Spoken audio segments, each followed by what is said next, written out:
You can't stop the future, you can't rewind the past. The only way to learn the secret is to press play. These are the words from the blurb of 13 Reasons Why by Jay Asher. So, when I read these words, I was like, wow, sounds cool. And it was a big letdown. I was a bit disappointed with the narrative and how it went, but I still think it's worth talking about. So, let's dive into it.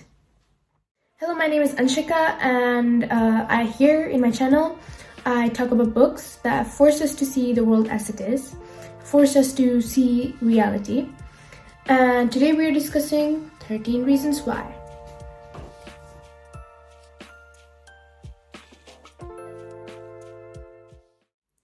Okay, a good quick background run. So, we have Clay Jensen in this book, who is the main character. Yes, this guy.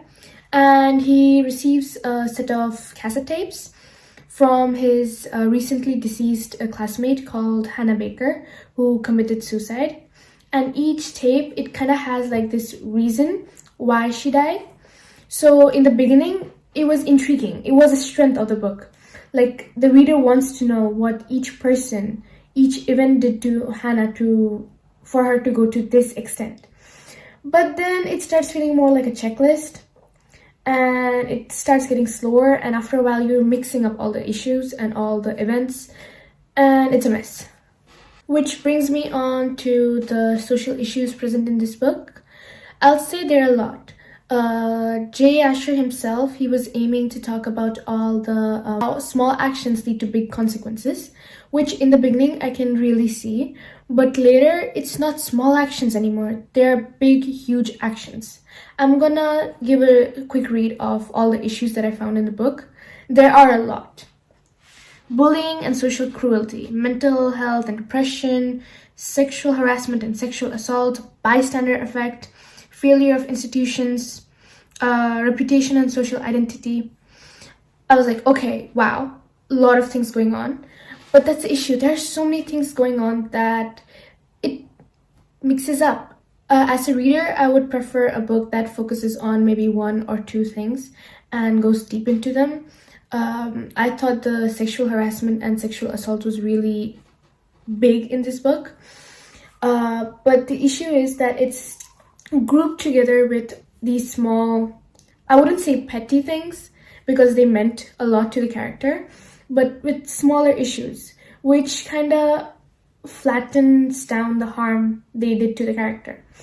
Okay, there's a lot to talk about with this book, but I also wanted to hit upon the representation of suicide. I read a lot of reviews, and many people were like, oh no, it's glorifying suicide. I wouldn't use the word glorification here.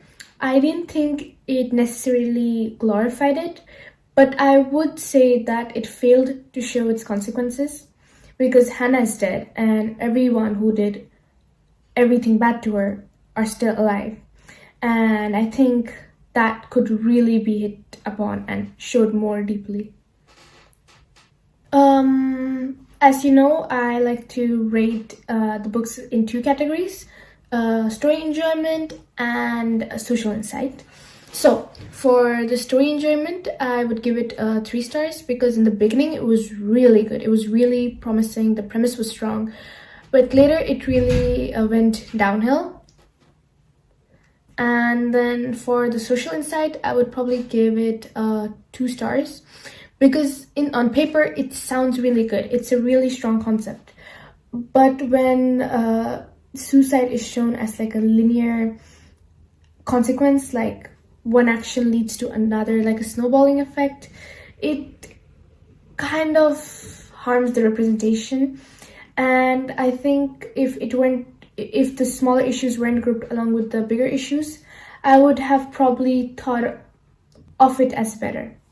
In the end, the book wants to show the true version of the narrative, but it shows it in a way that's emotionally charged and incomplete. So that's why, despite its impact, it remains deeply flawed. Thank you for watching my video. I hope you liked it. Give it a thumbs up and please subscribe. Thank you.